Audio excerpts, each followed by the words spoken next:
ماہ رمضان رحمتوں کی کان، مغفرت کا پیغام ہمارے درمیان ہے۔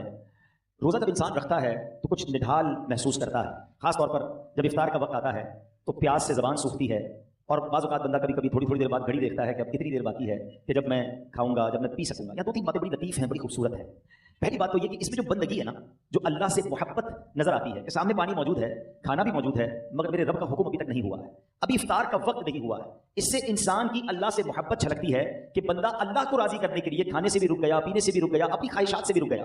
اور روزے کے فضائل کتنے ہیں، یہ اتنا زبردست نیکی کا کام ہے، یہ پورا جسم سمجھ لے عبادت کر رہا ہے۔ آپ کی پوری باڈی جو ہے نا وہ اس وقت عبادت میں مصروف ہے، کیونکہ باڈی کی جو نیڈ پوری ہوتی ہے وہ پانی سے ہوتی ہے، کھانے سے ہوتی ہے، اس سے آپ رکے ہوئے ہیں۔ تو گویا انسان کا پورا جسم اللہ کی عبادت میں مصروف ہے۔ بدقسمتی سے کئی لوگ ایسے سنتے ہیں کہ روزہ رکھنے میں سستی کرتے ہیں، تو وہ بھی سستی نہ کریں کہ روزے کے بارے میں سنیے کہ کیسے کیسے فضائل احادیث میں آئے۔ نبی پاک صلی اللہ علیہ وسلم فرماتے ہیں کہ بے شک جنت میں ایک دروازہ ہے جس کو ریان کہا جاتا ہے، اس سے قیامت کے دن صرف روزہ دار داخل ہوں گے اور کوئی داخل نہیں ہوگا۔ اسپیشل ڈور ہوگا جنت کا۔ آپ دیکھتے ہیں کبھی کبھی ایئرپورٹ پر جاتے ہیں یا کسی جگہ جاتے ہیں، ایک وی آئی پی گیٹ ہوتا ہے اور اس وی آئی پی گیٹ سے لوگ داخل ہوتے ہیں جو وی آئی پیز ہوتے ہیں۔ تو اے روزہ داروں تمہیں مبارک ہو کہ جنت میں وہ دروازہ ہوگا جس کو باب الریان کہا جاتا ہے، اور اس سے روزہ دار جنت میں داخل ہوں گے۔ اور قیامت کے دن ایک اناؤنسمنٹ ہوگا، کہا جائے گا روزہ دار کہاں ہیں، وہ لوگ کھڑے ہوں گے، ان کے علاوہ کوئی اس دروازے سے داخل نہ ہوگا۔ جب یہ داخل ہو جائیں گے نا تو جنت کا وہ ڈور، وہ دروازہ بند کر دیا جائے گا۔ اس دن ان لوگوں کو کتنی افسوس ہوگا، کتنی حسرت ہوگی جو رمضان کے روزے نہیں رکھتے ہوں گے۔ بلکہ ہمیں تو یہ چاہیے کہ صرف رمضان کے روزے نہیں، ہم اس کے بعد بھی نفلی روزوں کی بھی کوشش کیا کریں۔ ہر پیر کو روزہ رکھنا سنت ہے۔ اچھا ایک اور فائدہ دیکھیں، جو پورا سال کچھ نہ کچھ نفلی روزے رکھتا ہے نا، اس کو رمضان کے روزوں میں اتنی پرابلم نہیں ہوتی، کیونکہ وہ عادی ہوتا ہے۔ Suddenly all of the sudden پورا سال گزرنے کے بعد جو اچانک روزے رکھنا شروع کرتے ہیں، ان کو زیادہ بعض اوقات روزہ جو ہے فیل ہوتا ہے۔ بہرحال نبی پاک علیہ السلام کا ایک اور فرمان سنیں، اے روزہ دارو تمہیں مبارک ہو۔ میرے آقا فرماتے جس نے رمضان کا روزہ رکھا اور اس کی حدود کو پہچانا اور جس چیز سے بچنا چاہیے اس سے بچا، تو جو کچھ گناہ پہلے کر چکا ہے اس کا کفارہ ہو گیا۔ یعنی روزہ پچھلے گناہوں کا کفارہ ہے۔ روزے کی ایک اور شاندار فضیلت، نبی پاک فرماتے جس نے ایک دن کا روزہ رکھا، اللہ عز و جل کی رضا حاصل کرنے کے لیے اللہ عز و جل اسے جہنم سے اتنا دور کر دے گا جتنا ایک کوا جو بچپن سے اڑنا شروع کرے یہاں تک کہ بوڑھا ہو کر مر جائے۔ اچھا کوے کی عمر بتائی جاتی ہے کہ 500 سال ہوتی ہے۔ 500 سال تک پرندہ اڑے گا تو کتنا دور ہوگا؟ اللہ ایک روزہ رکھنے والے کو جہنم سے اتنا دور کر دے گا۔ مبارک ہو ان کو جو پورا مہینہ روزہ رکھتے ہیں اور ماشاءاللہ نفلی روزے بھی رکھتے ہیں۔ ایک اور خوبصورت بات، میرے آقا علیہ السلام فرماتے ہیں ہر شے کے لیے زکات ہے، اور جسم کی زکات روزہ ہے، اور روزہ آدھا صبر ہے۔ اللہ اکبر، یعنی آپ کی باڈی کی زکات ادا ہو رہی ہے کہ جب آپ رمضان میں روزے رکھ رہے ہیں ماشاءاللہ۔ تو ہمیں روزے کی پابندی کرنی چاہیے۔ ایک اور حدیث سن لیں، پھر میں انشاءاللہ روزے کے کچھ احکام بیان کرتا ہوں، اور یہ بڑی کمال کی حدیث ہے۔ نبی پاک صلی اللہ علیہ وسلم نے فرمایا کہ قیامت والے دن روزہ داروں کے لیے ایک سونے کا دسترخوان رکھا جائے گا جس سے وہ کھائیں گے، حالانکہ لوگ حساب کتاب کے منتظر ہوں گے۔ اب ذرا سوچیے، آج بھوک لگ رہی ہے، پیاس لگ رہی ہے، کھانے سے رکے ہو نا، اس دن جب لوگوں کو حساب کتاب دینا ہوگا، قیامت کے دن لوگ حساب کتاب دے رہے ہوں گے، مگر جو روزہ دار ہوں گے ان کو قیامت کے دن جنتی دسترخوان لگا کر وہاں کھانا کھلایا جا رہا ہو۔ اس کا مطلب کیا ہوا؟ ادھر بھوکے رہ جاؤ، ادھر نعمتیں ملیں گی۔ اگر ادھر کھانا ہے، ادھر روزہ نہیں رکھنا ہے، تو ادھر کی محرومی ہے۔ اب آپ کی مرضی ہے، چوز کیا کرنا ہے، سلیکٹ کیا کرنا ہے۔ اچھا روزے کی بہت ساری خوبصورتیوں میں ایک اور بڑی کمال کی خوبصورتی کیا ہے کہ بندے کا جو اللہ پر ایمان ہے نا، اس کا لیول بہت ہائی ہو جاتا ہے۔ اب ذرا غور کریں، دنیا میں کروڑوں لوگ روزہ رکھ رہے ہیں، ٹھیک ہے، آپ کے ساتھ بھی ایسا ہوا ہوگا، گھر میں اکیلے ہوں گے، پانی سامنے موجود ہے، فریج کے اندر فروٹ بھی کٹا ہوا ہے، کوئی ایک مسلمان ایسا ہے جو اکیلے میں چھپ کر پانی پی لیتا ہو؟ کوئی ایک فروٹ کھا لیتا ہو، کوئی نہیں دیکھ رہا نا، چلو کوئی بات نہیں۔ وجہ واٹ از دا ریزن؟ یہاں تک کہ ہم وضو کر رہے ہوتے ہیں، ہم اس وقت بھی احتیاط کر رہے ہوتے ہیں کہ کلی زور سے نہ ہو جائے، کہیں خلق کے نیچے پانی نہ چلا جائے، ناک پہ پانی چڑھاتے وقت بھی احتیاط کرتے ہیں کہ ناک کی ہڈی سے اوپر چلا گیا تو روزہ ٹوٹ جائے گا۔ یہ کیوں؟ حالانکہ وضو خانے پہ کسی کو بھی نہیں پتا چلے گا، میں ایک دو چلو پانی پی لوں، لیکن ہم سب کا خیال کیا ہے؟ اللہ دیکھ رہا ہے۔ یہی ہے نا دل میں کہ کوئی نہیں دیکھ رہا مگر رب دیکھ رہا ہے۔ اب ذرا غور کرو میرے پیارے اسلامی بھائیوں، رمضان ساری دنیا کے مسلمانوں کا لیول آف ایمان ادھر لے جاتا ہے کہ تم اکیلے میں کھانا نہیں کھا رہے کیونکہ اللہ دیکھ رہا ہے۔ تو اب سوال یہ ہے کہ جب اللہ رمضان میں دیکھ رہا ہے تو کیا رمضان کے بعد نہیں دیکھ رہا؟ حلال کھانے سے رک گئے کیونکہ افطار کا وقت نہیں ہوا، مگر بندہ پھر حرام دیکھنے سے کیوں نہیں رکتا کہ اللہ دیکھ رہا ہے؟ اکیلے میں گناہ کرتے وقت یہ خیال کیوں نہیں آتا کہ رب دیکھ رہا ہے؟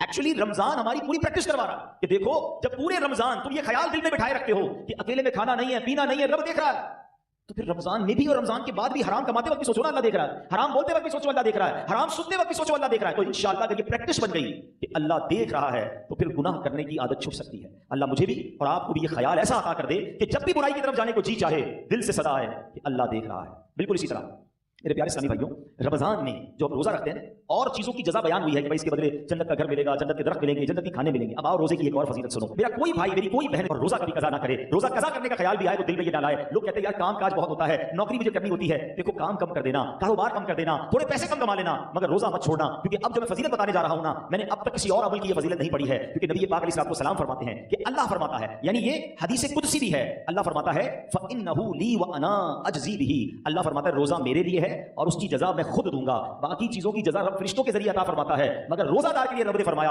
اس کی جزا میں خود عطا فرماؤں گا. بلکہ علماء اس کو ایک اور انداز سے بھی پڑھتے ہیں, انا اجزا بھی. اس کے معنی یہ ہو گئے کہ روزہ میرے لیے ہے اور اس کی جزا میں خود ہوں, یعنی رب فرما رہا ہے میں اس کا ہو جاتا ہوں. تو اے روزہ دارو, جس کا رب ہو جائے تو اس کے کام کیوں نہ بن جائیں, اس کی مشکلیں آسان کیوں نہ ہو جائیں. اور ایک اور میں شریعت کی لاجک بتا دیتا ہوں. بہت سارے کاموں میں نوجوان کہتے ہیں کہ جناب ادھر جو ہے بہت دل چاہتا ہے کہ بڑے بڑے میرے گھر ہوں, بڑی بڑی گاڑیاں ہوں, چاہے اس کے لیے حرام کمانا پڑے. دیکھو حرام کما کر اچھے گھروں کے لیے پیسے حرام مت کمانا, ادھر چھوٹے گھر میں صبر کر لو, اللہ نے تمہارے لیے جنتی گھر تیار کر رکھے ہیں. کچھ لوگ ادھر شراب پیتے ہیں, اللہ کو ناراض کرتے ہیں, دیکھو ادھر شراب نہ پینا, صبر کر لو, اللہ نے جنتیوں کے لیے جنتی شراب تیار کر رکھی ہے. مردوں کو زیور پہننے سے منع کیا کہ دیکھو یہاں زیور مت پہننا, سونا چاندی مرد کو پہننا الاؤ نہیں ہے, مگر جنت میں مردوں کو سونے کے زیورات عطا کیے جائیں گے. ادھر حرام عورتوں کی طرف, ناجائز عورتوں کے پاس جانا جو حرام ہے ان کے قریب مت جانا. جی تو چاہتا ہے, شیطان تو بلاتا ہے, مگر حرام کاری سے بچ جاؤ, اللہ نے جنت میں جنتیوں کے لیے حوریں تیار کر رکھی ہیں. اگر آپ اس لاجک سے دیکھیں نا, جس چیز سے شریعت نے ہمیں یہاں روکا ہے, جس کا دل بھی چاہتا ہے, شریعت نے یہاں سمجھا دیا کچھ سال رک جاؤ, جنت نہ ختم ہونے والی ہے. اللہ نے آلٹرنیٹ شاندار وہاں تیار کر رکھا ہے. یہاں بڑے گھر دیکھ کر اپنے گھر پہ مایوس نہ ہو جاؤ, صبر کی زندگی گزارو. اللہ نے بڑے بڑے محل جنتیوں کے لیے تیار کی ہیں. تمہارے پاس اگر یہاں گاڑی نہیں ہے, مایوس نہ ہونا, حرام کی طرف مت جانا. جنتیوں کے لیے اللہ نے جنتی سواریاں تیار کی ہیں. یہاں اگر مہنگے اور اچھے کھانے نہیں کھا سکتے, پیسے تھوڑے ہیں, حرام کی طرف مت جانا, صبر کر لینا. اللہ نے جنتیوں کے لیے جنتی دسترخوان لگائے ہوئے ہیں, جنتی مشروب موجود ہیں. ارے انسان جو تمنا کرے گا اللہ اس قسم کا کھانا اس کے سامنے عطا فرما دے گا. تو جب وہ نعمتیں موجود ہیں تو کچھ صبر کے ساتھ, کچھ قناعت کے ساتھ, اللہ کی رضا کے ساتھ اور حلال روزی کے ساتھ زندگی گزار لیں. انشاءاللہ دنیا بھی بہتر ہوگی اور آخرت بھی بہتر ہو جائے گی. اب میں چاہوں گا کہ بیان میں کچھ روزے کے اہم مسائل بھی ہم سن لیں. بعض اوقات کچھ روزہ داروں کو کنفیوژن ہوتی ہے. سب سے پہلے تو یہ سمجھ لیں کہ افطار اور سحر, سحری کا ٹائم جو بھی آخری ٹائم ہے, جو کراچی میں ہے یا باہر مجھے سن رہے ہیں, ہمیشہ یاد رکھیں اذان کا انتظار نہیں کرنا ہے.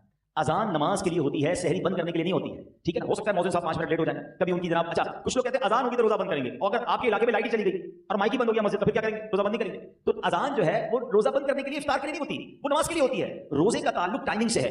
وقت سحر یعنی فجر کا وقت شروع ہوا, جیسے ہی شروع ہوا اب آپ کھا بھی نہیں سکتے. ایک سیکنڈ بھی آپ نے زیادہ کھا لیا تو اب پورا دن آپ بے شک بھوکے رہیں, روزہ نہیں ہوگا. آپ کا روزہ شروع ہی نہیں ہوا. تو بیسٹ طریقہ کیا ہے, اپنی گھڑی کا ٹائم سیٹ رکھیں. اب تو موبائل فون آ گئے, جو انٹرنیٹ والے موبائل ہوتے ہیں اس میں بھی موبائل ٹائم بڑا پرفیکٹ پتہ چل رہا ہوتا ہے. 5 منٹ پہلے, کوئی لازم تھوڑی کہ آخری منٹ تک کھانا پینا ہے, 5 منٹ پہلے آپ کھانا پینا بند کر دیں. ٹوتھ پیسٹ وغیرہ کرنا ہے تو بھی کر لیں, اور اپنے تمام معاملات سے فارغ ہو جائیں, درود پاک پڑھیں, تاکہ آپ فرض روزہ ہے نا اگلے 15 گھنٹے بھوکا رہنے کے لیے تیار ہیں, تو 5 منٹ زیادہ بھوکا رہ جائے نا بھائی, 5 منٹ 10 منٹ پہلے فارغ ہو جائیں سحری سے. بالکل اسی طرح افطار میں بھی آپ نے کرنا یہ ہے کہ افطار میں آپ نے گھڑی دیکھ کر افطار کرنا ہے, ٹائم دیکھ کر افطار کرنا ہے. 1-8 منٹ اوپر ہو جائے گا خیر ہے, پہلے افطار نہ ہو جائے. بعض اوقات ہوتا ہے لوگوں کی گھڑی ٹائم پہ نہیں ہوتی, 5 منٹ پہلے افطار کر لیتے ہیں. آپ کو پتا ہونا چاہیے کہ ٹائم ہوا کہ نہیں. اور بالکل اسی طرح اذان مغرب کی نماز کے لیے ہوتی ہے, افطار کے لیے نہیں ہوتی. اس میں بعض اوقات 2 گڑبڑ ہو جاتی ہیں. ایک ہی ہو جاتی ہے کہ کبھی مؤذن صاحب سے بھی غلطی لگ سکتی ہے, جلدی اذان دے دی, آپ نے اذان سے ہی روزہ کھول لیا, تو آپ کا روزہ چلا گیا. آپ ٹائم دیکھیں ٹائم ہوا ہے کہ نہیں. اور مؤذن صاحب خود اپنا افطار کرنے میں لگے ہوئے ہیں اور وہ 5 منٹ بعد اذان دے رہے ہیں اور آپ انتظار کر رہے ہیں اذان کا, تو یہ بھی درست نہیں, کیونکہ افطار کو تاخیر بھی نہیں کرنی چاہیے. تو پہلی بات تو یہ سمجھ لیں کہ ٹائم ٹیبل کے ساتھ روزہ ہے. یا ایک اور خوبصورت بات کہوں کہ لوگ آج بڑی مثالیں دیتے ہیں دوسرے ملکوں والوں کی, غیر مسلموں کی, یار وہاں بڑی ٹائم مینجمنٹ ہے جناب, بڑا ٹائم سے معاملات چلتے ہیں, ان کے جہاز بھی ٹائم پہ, ان کی ٹرینیں بھی ٹائم پہ, لوگ آتے بھی وقت پر ہیں.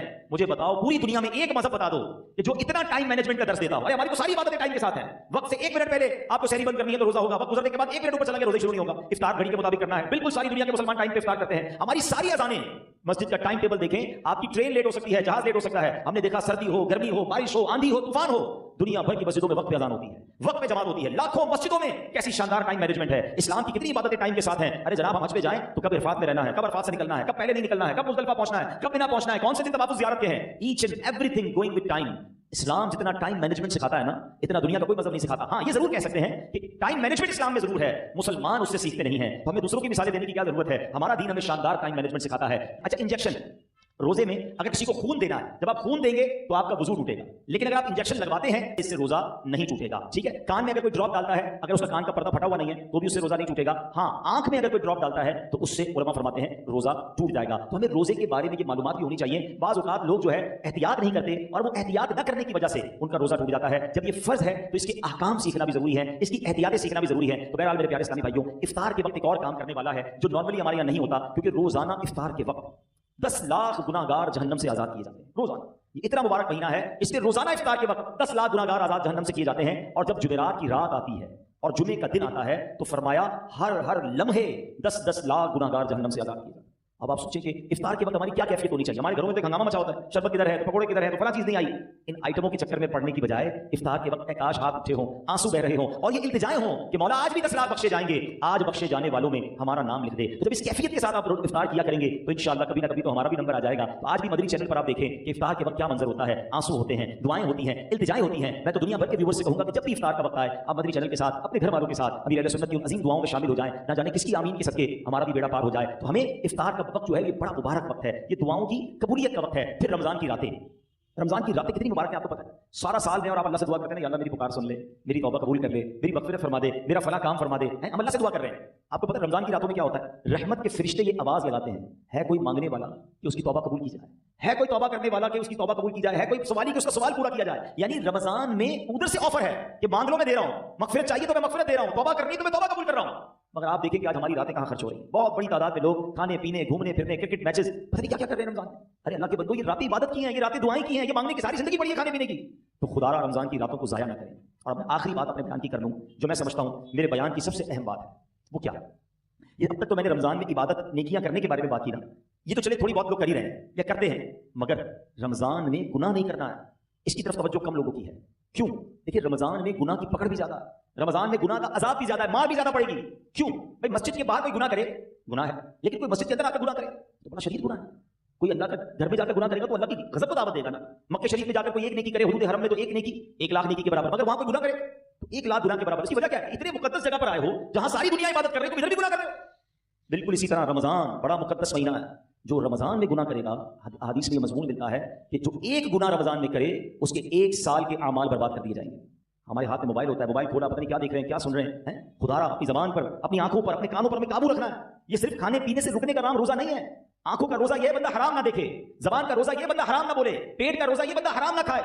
ادھر جناب بھوکے پیاسے تو ہیں، باقی سارے گناہ ہو رہے ہیں۔ احادیث میں مضمون بھی ملتا ہے کہ وہ شخص جو بھوکا پیاسا رہے مگر گناہوں سے نہ بچے، ایسے بندے کے بھوکا پیاسا رہنے کی اللہ کو کوئی ضرورت نہیں ہے۔ تو کچھ لوگ رمضان میں فلمیں دیکھتے ہیں، ڈرامے دیکھتے ہیں، تو ٹائم پاس کر رہا ہوں یار، موبائل پہ گیمیں کھیل رہے ہیں، فضول کام نہ کریں نا۔ یہ پتہ نہیں اگلا رمضان ہمیں ملے نہ ملے۔ تلاوت کریں، ذکر و اذکار کریں، عبادت کریں، اور اس رمضان میں میں نے اور آپ نے مغفرت حاصل کرنی ہے، یہ بات یاد رکھیے گا۔ میرے آقا علیہ السلام نے جبریل امین کی ایک دعا پر آمین ارشاد فرمائی۔ صحابہ نے پوچھا حضور آپ نے کون سی دعا پر آمین فرمائی؟ تو نبی پاک نے فرمایا کہ مجھے جبریل امین نے یہ دعا کی کہ اے اللہ جو رمضان کو پائے اور اپنی مغفرت نہ کروا سکے وہ ہلاک و برباد ہو جائے۔ اب ذرا سوچیں میرے پیارے اسلام بھائی، دعا کون کر رہا ہے؟ فرشتوں کا سردار، اور آمین کون کہہ رہے ہیں؟ نبیوں کے سردار۔ تو دعا تو قبول ہی قبول ہے نا۔ اب رمضان میں جس کی مغفرت نہ ہوئی نا وہ برباد ہو جائے، تو روتے رہیے، التجائیں کرتے رہیے، اللہ سے معافی مانگتے رہیے، تلاوت کرتے رہیے۔ پتہ نہیں اگلی بار رمضان نصیب ہو کے نہ۔